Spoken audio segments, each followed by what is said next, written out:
Before we start, make sure to hit that like button and subscribe so you never miss a Google Sheets tip that can save your time. Today, I'm going to show you exactly how to sort data by date in Google Sheets. Whether you're managing a project timeline or keeping track of event schedules, mastering this simple skill can make your workflow way more efficient. First, open Google Sheets in your browser and sign in with your Google account. Next, open the spreadsheet containing the dates you want to sort. Now, select the entire range of data, not just the dates, but all related columns too. This way, everything stays aligned after sorting. Go to the top menu, click Data, then choose Sort Range. From here, click Advanced Range Sorting options for more control.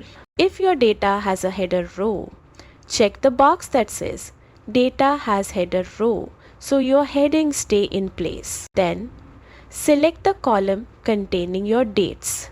For example, departure date. Finally, choose whether you want to sort in ascending order, earliest to latest, or descending order, latest to earliest, and click Sort. And that's it. Your spreadsheet is now perfectly organized by date with all related data moving right along with it. If you found this helpful, don't forget to like, subscribe, and share this video with someone who needs a little spreadsheet organization in their life.